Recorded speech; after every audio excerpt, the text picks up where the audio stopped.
سبحانك لا علم لنا إلا ما علمتنا إنك أنت العليم الحكيم قال رب اشرح لي صدري ويسر لي أمري واحلل عقدة من لساني يفقه قولي اللهم يسر ولا تعسر اللهم صل على سيدنا محمد وعلى آله وصحبه وسلم ولا حول ولا قوة إلا بالله العلي العظيم أما بعد الحمد لله syukur kehadrat Allah subhanahu wa ta'ala kerana dengan limpah kurnia, rahmat, kasih sayang dan inayah daripada Allah subhanahu wa ta'ala,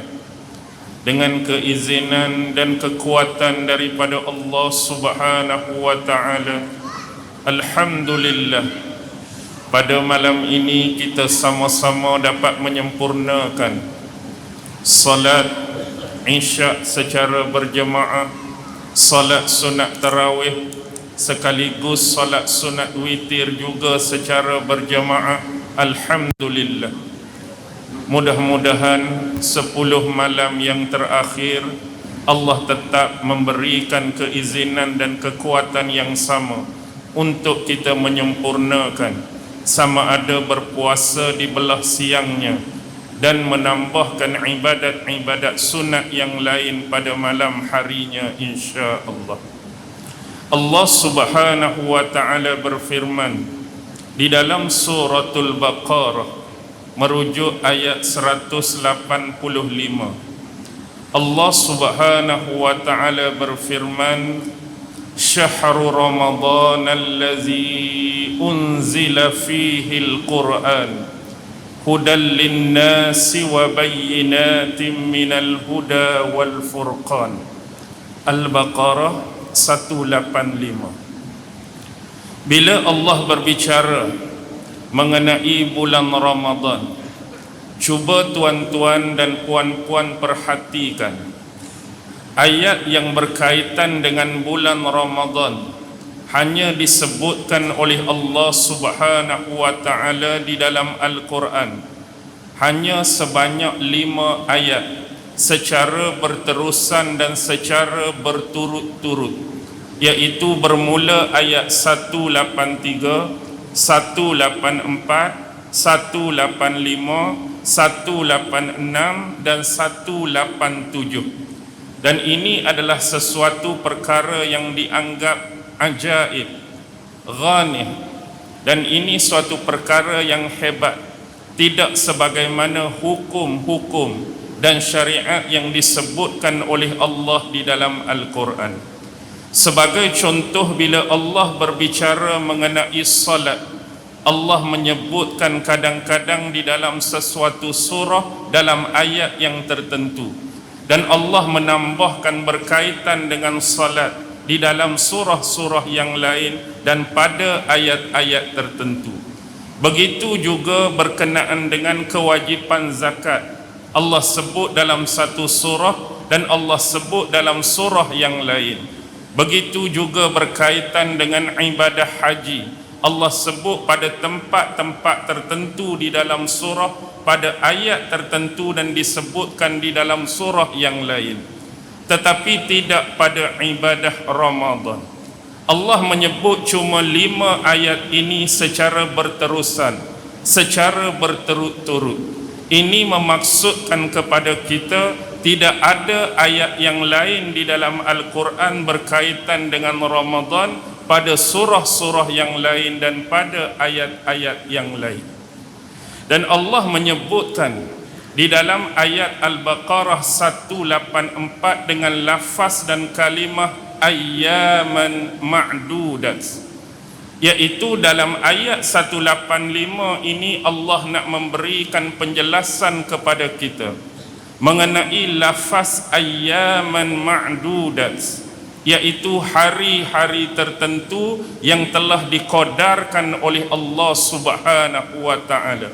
Bermaksud ayyaman ma'dudat di sini ialah merujuk kepada sebulan bulan Ramadan. Ini adalah satu bulan yang ditentukan hari-hari yang telah dikodarkan oleh Allah untuk diwajibkan kepada umat Islam berpuasa pada bulan tersebut, iaitu 30 hari di bulan Ramadan. Ayat yang Allah sebutkan pada 185 berbunyi Syahrul Ramadan, iaitu bulan Ramadan. Dan bulan yang dimaksudkan di sini adalah bulan Qamariyah, iaitu lunar month, iaitu sistem peredaran yang mengikut peredaran bulan untuk menentukan tarikh ataupun tanggal terjadinya sesuatu peristiwa ataupun event dalam kehidupan manusia. Dan bila sebut bulan Ramadan adalah bulan Qamariyah ataupun lunar month, ini bermaksud yang menjadi kebiasaan bagi kita menyebutnya sebagai bulan Islam. Dan bila kita beranggapan demikian, ini adalah salah satu bentuk misnomer. Tuan-tuan pernah dengar tak istilah ataupun perkataan misnomer? M-I-S-N-O-M-E-R. Apa dia misnomer? Misnomer secara mudah, secara yang kita nak faham, ialah sesuatu lafaz, sesuatu perkataan ataupun sesuatu istilah yang kita cadangkan maknanya tetapi ternyata silap ataupun salah. Itulah disebut misnomer. Kerana apa? Kerana menjadi kebiasaan bila sebut bulan Islam, dia tertakluk kepada umat Islam semata-mata. Tetapi dalam sejarah penanggalan kalender ataupun sejarah penanggalan waktu ataupun tarikh tidaklah demikian. Sebagai contoh dalam dunia kita, dalam tamadun dan kesejarahan peradaban manusia, sudah banyak wujudnya tamadun-tamadun yang besar sebelum lahirnya tamadun yang dimulakan oleh Rasulullah dan para sahabat-sahabat baginda. Sebagai contoh adanya tamadun Islam, adanya tamadun India, adanya tamadun Cina, yang mana ketiga-tiga tamadun ini bila mereka nak menanggalkan waktu atau tarikh tertentu, mereka guna berasaskan kepada kalender Qamari, iaitu lunar month, penanggalan tarikh dan waktu mengikut peredaran bulan sebagai contoh. Dan ada juga sebahagian tamadun dunia besar yang lain yang disebut tamadun Rom, yang disebut tamadun Yunani. Mereka juga ada penanggalan tarikh dan waktu berasaskan peredaran matahari yang disebut solar months. Dan inilah yang perlu kita faham. Antara tamadun-tamadun yang ada, yang jadi misnomer tadi, bila kita menganggap bahawa bulan Islam ini hanya milik dan digunakan oleh orang Islam dan tamadun Islam semata-mata, inilah kesilap fahaman dan kekeliruan yang kita perlu perbetulkan. Adanya banyak lagi tamadun dan bangsa lain dalam dunia ni, kita berkongsi dengan mereka dari sudut menanggalkan waktu dan tarikh berdasarkan peredaran bulan. Boleh faham? Baik. Dan kalau kita nak rincikan lagi sebagai contoh, ada yang tamadun semata-mata menggunakan kalender berasaskan peredaran matahari semata-mata, seperti kalender Gregorian, seperti kalender Julian dan sebagainya. Dan ada juga yang menanggalkan tarikh dan waktu berasaskan bulan semata-mata, seperti tamadun Islam, adanya tamadun di India dan sebagainya. Tetapi ada satu lagi yang menggabungkan kedua-duanya, iaitu berasaskan matahari dan bulan serentak, iaitu mereka menggunakan kalender yang disebut lunisolar. Matahari pun dia guna, hak bulan pun dia guna dalam ketamadunan di China sebagai contoh. Jadi bila kita sebut sebagai Syahrul Ramadan, daripada kalimah syahrun, bulan tadilah, maka lahir daripada kalimah tersebut kalimah ishtihar. Daripada kalimah syahrun lahir dan terbitnya kalimah ishtihar. Kerana bagi umat Islam, setiap awal bulan lahirnya anak bulan, keluarnya anak bulan, terbitnya anak bulan yang kita sebut sebagai hilal. Dan inilah diisytiharkan untuk masuknya sesuatu bulan yang baru. Lebih-lebih lagi melibatkan perayaan, melibatkan hukum hakam dalam agama. Sebagai contoh, bila lahirnya anak bulan Ramadan, kita nak mengisytiharkan bahawa masuk waktunya berpuasa bagi umat Islam. Bila lahirnya hilal pada bulan Syawal, kita nak mengisytiharkan kepada umat Islam masuknya waktu berhari raya bagi umat Islam. Jadi di Malaysia kita sebagai contoh, adanya petugas-petugas, orang-orang yang ada otoriti, yang diberikan tugas amanah dan tanggungjawab untuk hal tersebut, iaitu ahli-ahli falak, yang mana tugas mereka ni akan bawa, akan jinjing, akan pikul alat-alat yang digunakan untuk mencerap anak-anak bulan tadi. Mereka bawa alat depa, teknologi yang canggih dengan kemahiran yang ada pada mereka, mereka teropong sana, teropong sini. Jadi bila kelihatan anak bulan, maka berlakulah pengisytiharan. Jadi dibawa hal tersebut kepada siapa? Kepada penyimpan mohor besar raja-raja untuk diumumkan, untuk diisytiharkan. Sama ada masuk bulan bagi berpuasa umat Islam atau masuk bulan bagi berhari raya bagi umat Islam. Dan bila disebut Syahrul Ramadan, Syahrul Ramadan, bulan Ramadan dalam 12 bulan Islam adalah bulan yang ke-9. Tuan-tuan pun tahu, tuan-tuan pun reti baca, tuan-tuan pun reti kira. Jadi Ramadan jatuh pada bulan yang ke-9 dalam kalender ataupun takwim Islam kita. Jadi perlu diberi perhatian. Kalau kita meneliti dan menganalisis ayat-ayat Al-Quran yang berkaitan dengan nama-nama bulan, percaya atau tak percaya, keliru atau tak keliru, perasan atau tak perasan, satu-satunya nama bulan yang disebutkan secara jelas oleh Allah Subhanahu wa taala di dalam Al-Quran. Yang saya sebut ni dalam Al-Quran, satu-satunya yang disebut oleh Allah adalah bulan Ramadan. Carilah sebelah bulan lain selain bulan Ramadan, Allah tak sebut pun nama bulan-bulan tersebut dalam ayat Quran. Tetapi nama bulan-bulan yang lain ada disebutkan dalam hadis-hadis Rasulullah sallallahu alaihi wasallam. Ni nak menunjukkan kepada kita bulan Ramadan ni adalah satu bulan yang mulia, bulan yang dipenuhi dengan rahmat, bulan yang dipenuhi dengan pengampunan oleh Allah Subhanahu wa taala. Dan bila disebut dikaitkan dengan bulan Ramadan, apakah yang dimaksudkan dengan rahmat dari sudut bahasa dan makna? Rahmat dalam bahasa Arab bermaksud cuaca yang panas, tanah yang panas, memanggang dan membakar, terik dan menyengat. Berkemungkinan besar dahulu bila orang-orang Arab mereka nak menamakan satu-satu bulan untuk diletakkan dan dinisbahkan pada kalender-kalender Islam, mereka juga melihat kepada situasi, mereka melihat kepada keadaan, apa yang berlaku pada bulan tersebut.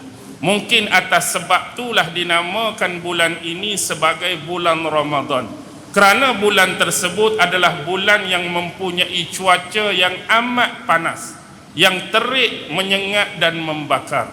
Sebab itulah selalu dikaitkan pada bulan Ramadan bagi orang-orang yang berpuasa, dosa-dosa dan kemaksiatan mereka akan dibakar dan dipanggang sehingga tidak ada lagi yang tersisa daripada dosa-dosa mereka apabila mereka melakukan amal-amal kebaikan dan bentuk-bentuk kesolehan di bulan Ramadan. Frasa yang keseterusnya yang dibicarakan oleh Allah ialah unzila fihil Quran. Pada bulan Ramadan ini Allah memberikan penjelasan telah diturunkan oleh Allah pada bulan ini, yakni padanya bulan Ramadan diturunkan Al-Quran. Jadi bulan Ramadan ini terletak kemuliaan dia selain daripada apa yang disebutkan di dalam hadis-hadis Rasulullah, ialah diturunkan wahyu Allah Subhanahu wa taala kepada junjungan besar Nabi dan Rasul yang terakhir Muhammad sallallahu alaihi wasallam. Jadi bila sebut bulan Ramadan sebagai syahrul Ramadan, ini mengingatkan dan mengaitkan kita syahrul Ramadan juga adalah syahrul Quran. Bulan diturunkan Al-Quran. Jadi bila bulan Ramadan ini diturunkan Al-Quran, dia selalu terkait dengan yang menjadi pertikaian dan khilaf di kalangan ulama-ulama besar di dalam Islam, yaitu tarikh 17 Ramadan, tentang tanggal penurunan Al-Quran kepada Rasulullah sallallahu alaihi wasallam. Walaupun yang sebenarnya bila kita membuka lembaran-lembaran dan helaian-helaian kitab yang membicarakan persoalan ini, banyak disebutkan di dalam kitab-kitab seperti Ulumul Quran, karya Imam Zarkashi baik, karya Imam Jalaluddin As-Suyuti baik. Di dalamnya masih jadi pertikaian ulama tentang tarikh yang disebut sebagai 17 Ramadan. Walaupun demikian, mereka hanya berkhilaf dalam dua keadaan. Pertama ialah keadaan Al-Quran diturunkan oleh Allah Subhanahu wa taala secara jumlatan wahidah, yaitu Al-Quran diturunkan secara sekaligus, sekali turun. Yang inilah yang dibicarakan, Al-Quran diturunkan dari Lauhil Mahfuz ke langit dunia yang disebut dengan nama Baitul Izzah. Dari Lauhil Mahfuz diturun ke langit dunia yang disebut Baitul Izzah. Manakala konteks yang kedua ialah Al-Quran diturunkan secara munajjaman, bukan jumlatan wahidah.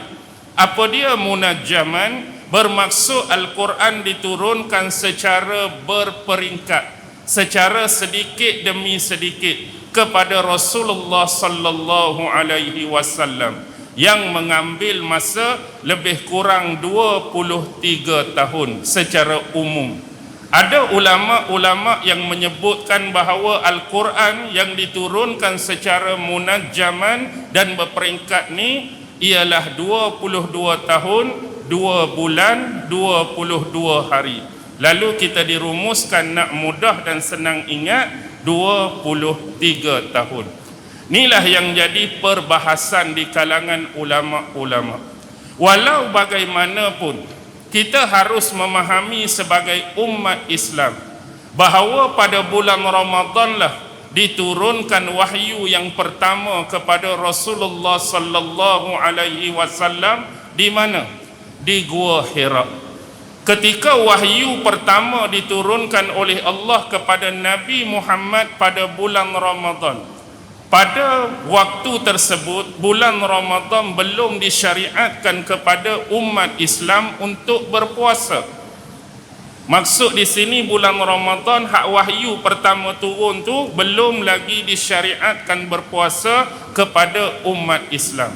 Kemudian barulah disyariatkan bulan Ramadan ini berpuasa kepada umat Islam. Ni nak mengingatkan kepada kita dan nak mengaitkan kemuliaan bulan Ramadan mempunyai hubungan yang sangat besar, hubungan yang sangat erat dengan penurunan Al-Quran. Jadi sempena bulan yang mulia, bulan yang baik, maka jadikanlah diri kita umat Islam, termasuk diri saya yang bercakap dan berbicara, seterusnya kepada tuan-tuan dan puan-puan, menjadi rakan yang cukup karib, menjadi rakan yang cukup rapat, menjadi rakan yang cukup setia dengan wahyu yang diturunkan oleh Allah kepada Nabi Muhammad sallallahu alaihi wasallam. Dengan kata lain, sekiranya di bulan yang mulia ini Allah telah mempermudahkan dan melorongkan kepada kita untuk memberikan kemudahan kita membaca Al-Quran, sama ada dari sudut tilawahnya, sama ada dari sudut tadabburnya, sama ada dari sudut kita nak belajar mengenai tafsir, tajwid dan tarannumnya. Tetapi jadikanlah juga benda yang sama bila bulan Ramadan ini diangkat dan berlalu daripada kita. 11 bulan yang lain dan 11 bulan yang berbaki, jadikanlah juga Al-Quran ini sebagai teman yang setia kepada kita. Bagaimana mungkin kita nak memahami tentang Allah? Bagaimana mungkin kita nak memahami tentang agama? Bagaimana mungkin kita nak memahami tentang syariat dan hukum akan agama, kecuali berpandukan kepada wahyu yang diturunkan kepada Nabi Muhammad sallallahu alaihi wasallam. Dan disebutkan sifat bagi Al-Quran ni apa? Hudal linnas, sebagai bentuk petunjuk kepada kesekalian manusia. Dan ini adalah penjelasan daripada Allah dengan cukup jelas, bukan dari perkataan saya. Allah menyebutkan sifat bagi Al-Quran yang diturunkannya pada bulan Ramadan dengan lafaz hudal linnas, memberi petunjuk kepada kesekalian manusia. Ni nak memberikan makna dan membuang kekeliruan yang selama ini ada pada kita, bahawa Al-Quran ini diturunkan semata-mata hanya untuk umat Islam. Ternyata tidak demikian. Allah sebut jelas di sini, Quran ni adalah petunjuk bagi kesekalian manusia. Sama ada dia berwatak Muslim atau dia berwatak non-Muslim, sama ada dia yang berperangai baik ataupun berperangai tidak baik, sama ada dia dalam mengikuti jalan yang benar, sama ada dia sedang mengikuti jalan dan lorong yang salah. Hal hasilnya Al-Quran ini diturunkan kepada kita semua. Tidak kira apa pegangan kita, tidak kira apa akidah kita, tidak kira apa yang menjadi pegangan kita, Al-Quran sememangnya Allah turunkan kepada umat manusia untuk dijadikan petunjuk, hidayah dan bekalan dalam kehidupan mereka sementara kita kembali bertemu dengan Allah Subhanahu wa taala. Jadi ayat ini juga adalah merupakan tempelak. Ayat ini juga adalah merupakan tamparan yang cukup hebat pada siapa? Pada golongan-golongan Yahudi, yang mana golongan Yahudi sebelum ini menganggap firman Allah yang telah diturunkan kepada bangsa mereka, firman Allah yang diturunkan kepada umat mereka, dalam erti kata firman Allah yang dinamakan Taurat, khusus untuk mereka. Tetapi jelas Al-Quran lebih lebar, meluaskan sayapnya untuk kesekalian manusia. Al-Quran tidak hanya limitation terhad pada kaum tertentu, terhad pada bangsa tertentu, terhad pada jenis manusia tertentu, terhad pada perangai dan sifat tertentu, tetapi Al-Quran untuk keseluruhan manusia. Inilah untuk memadamkan kesombongan yang dimiliki oleh golongan Yahudi yang Nasrani, yang memaknakan ayat-ayat dan wahyu daripada Allah itu khusus dan limited untuk mereka sahaja. Jadi bila sebut Al-Quran ni menjadi sumber hidayah bagi kesekalian manusia, bagi kita umat Islam yang mengaku beriman kepada Allah, beriman kepada hari akhirat dan beriman kepada Rasulnya, bagi menjadi kewajipan dan amanah serta tanggungjawab kita lah untuk menyampaikan Al-Quran kepada keseluruhan manusia. sebagaimana yang telah dilakukan oleh Rasulullah, sebagaimana amanah yang ditinggalkan oleh para sahabat, sebagaimana tanggungjawab yang ditinggalkan oleh ulama-ulama sebelum kita, sama ada dari kalangan tabi'in, tabi'in dan ulama-ulama salaf yang lalu.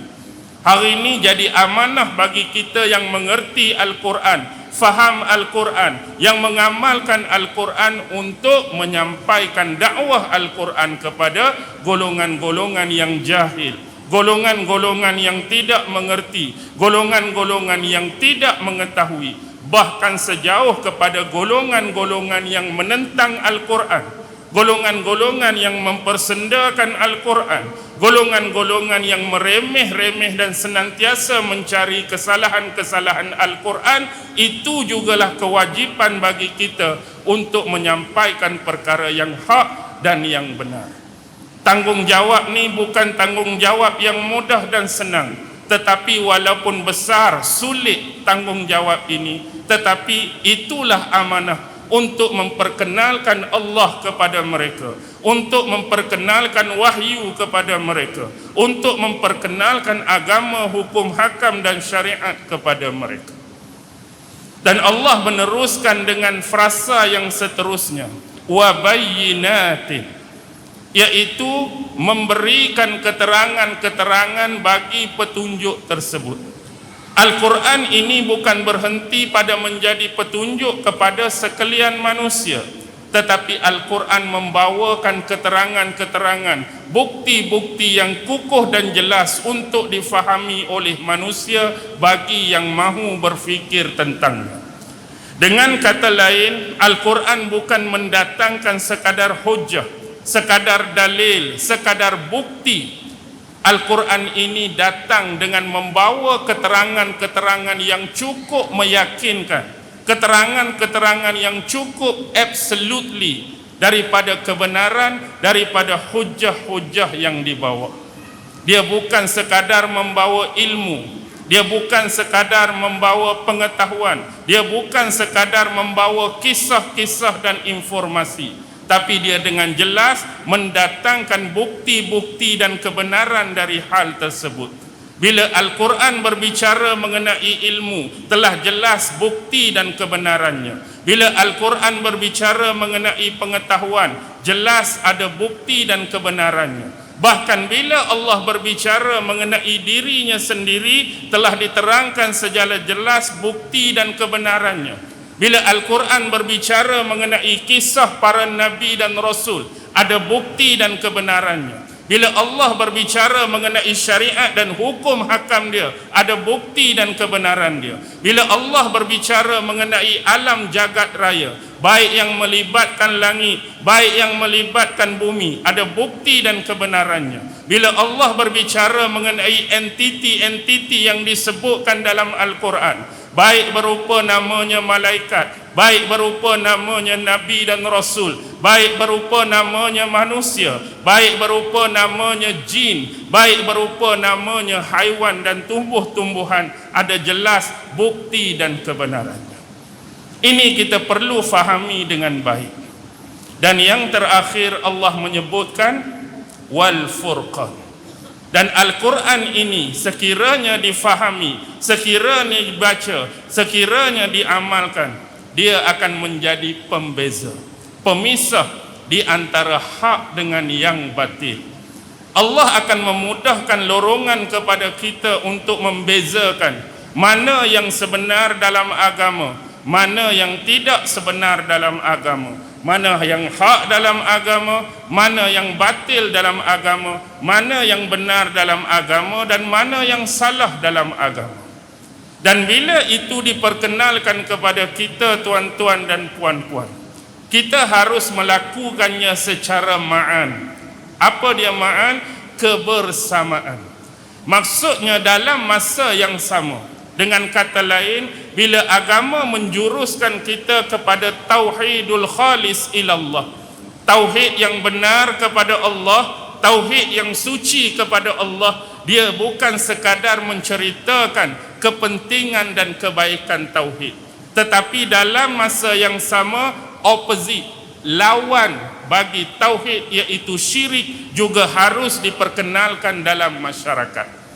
Bila kita sebut tauhid, maka sebutlah juga tentang syirik. Bila berbicara mengenai tauhid, berbicara mengenai syirik. Bila kita berbicara mengenai sunnah, sebutkan dan bicarakan mengenai bid'ah. Bila kita sebutkan berbicara mengenai benar, sebutkan bicarakan mengenai salah. Bila kita bicarakan mengenai hak, sebutkan mengenai batil. Dan begitulah bukan setakat bentuk penceritaan, tetapi dalam pengamalan sekalipun. Yang menjadi kekeliruan dan kesilapan besar hidup kita ni tidak ada ma'an dan kebersamaan tadi. Kita sokong mana-mana penceramah, mana-mana ustaz yang membicarakan, menyeru orang supaya berbuat kebaikan sebagaimana saranan dan pelaksanaan dalam Al-Quran dan Sunnah. Quran kata buat benda baik, sunnah kata buat benda baik, ulama-ulama kita suruh buat benda baik. Alhamdulillah, daripada suruhan tersebut diikuti oleh orang ramai untuk buat baik. Tetapi yang jadi keliru dan silapnya, bila kita tidak menyertakan berbuat baik, dalam masa yang sama perlu meninggalkan keburukan yang sedia ada yang dilazimi dan dilakukan oleh kita. Kita tak mau hidup kita berhenti. Bila kita buat baik dalam keadaan benda hak tak baik pun kita buat. Kita buat baik, benda hak jahat pun kita buat. Kita buat baik dalam masa yang sama, maksiat kita buat. Dia harus ada keselarasan secara bersama. Buat hak baik, hak jahat, hak duk ada tu tinggal. Yang jadi masalah bila kita tak tinggal, buat secara serentak baik dan buruk, maka tidak berlaku perubahan dalam hidup kita sebagai seorang Muslim. Analogi yang cukup mudah, bila kita kata kita nak mengajar anak-anak kita ataupun kita bertindak sebagai trainer, orang yang nak mengajarkan orang bawa kereta, orang nak ambil lesen baru, kita pun ajar dia. Walaupun dalam masa yang sama kita nak ajar dia agar dia menjadi penunggang motosikal, agar dia menjadi pembawa ataupun pengemudi kereta yang baik, daripada tak tahu langsung, zero pengetahuan tentang kenderaan yang dia nak naik, baik kereta ataupun motor, kita nak ajak dia daripada start enjin, daripada pengendalian dalam kereta, nak cek meter, nak cek minyak, nak cek suhu darjah Celsius enjin, nak pakai tali pinggang keledar, nak pakai topi keledar, sampailah dia pandai, dia mahir, dia memahami selok belok, nak masuk gear, nak corner, nak parking dan sebagainya. Tetapi ingat, kita dianggap tidak sempurna konteks pengajaran kita sekiranya kita tidak menyertakan dengan undang-undang jalan raya. Bukan setakat ajak bawa kereta, oh lepas dah, corner bagus, parking masuk elok, tapi undang-undang jalan raya hak mana boleh, hak mana tak boleh, kita tak mau ajak. Nanti dia pandai sekalipun, jumpa no entry, dia akan redah sebab kita tak ajak. Nanti lampu merah pun dia akan redah sebab kita tak ajak.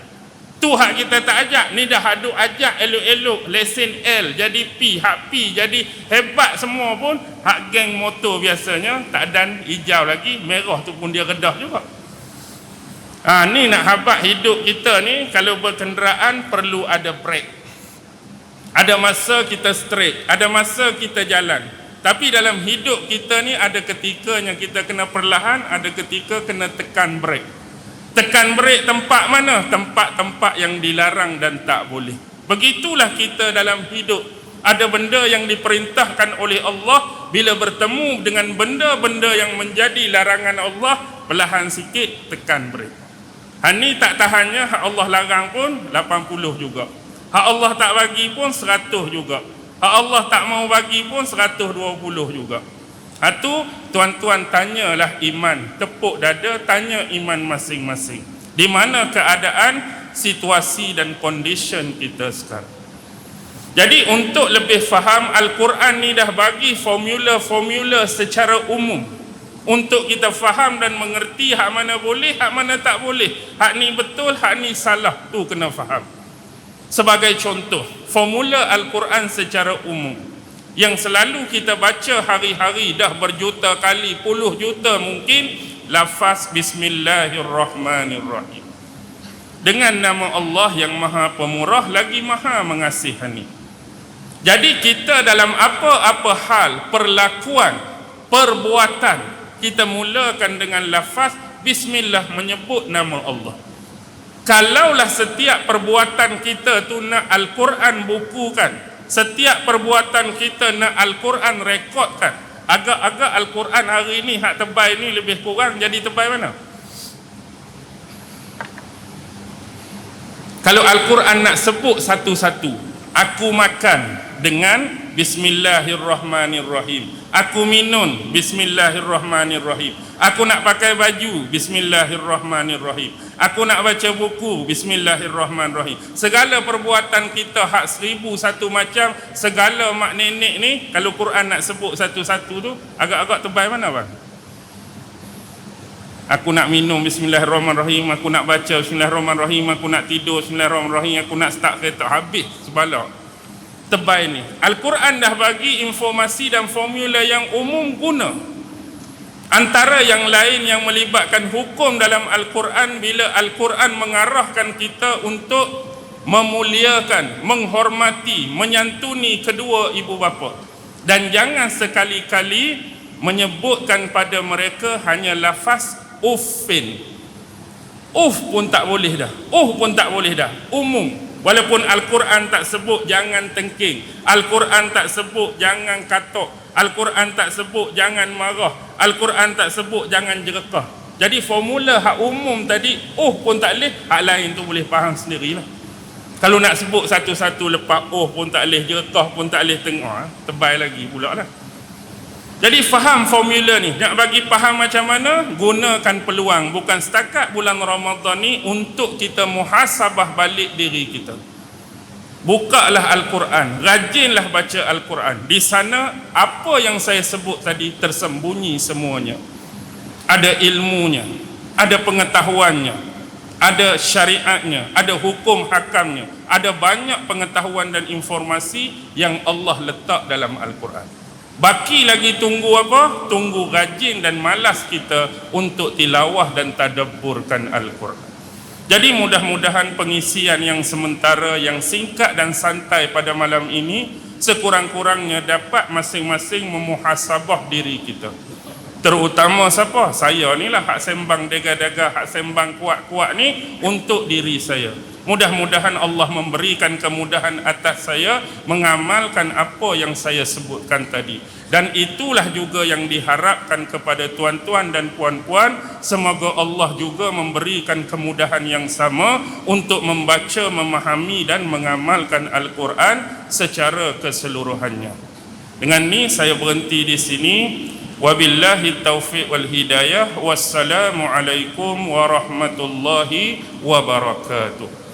أعوذ بالله من الشيطان الرجيم بسم الله الرحمن الرحيم اللهم إنك تعلم أن هذه القلوب قد اجتمعت على محبتك والتقت على طاعتك وتوحدت على دعوتك وتعاهدت على نصرة الشريعة فوسك اللهم رابطتها وأدم ودها واهدها سبلها واملأها بنورك الذي لا يخبو واشرح صدورها بفيض الإيمان بك وجميل توكل عليك وأحيها بمعرفتك وأمتها على الشهادة في سبيلك إنك نعم المولى ونعم النصير وصلى الله على سيدنا محمد وعلى آله وصحبه وسلم سبحان ربك رب العزة عما يصفون وسلام على المرسلين والحمد لله رب العالمين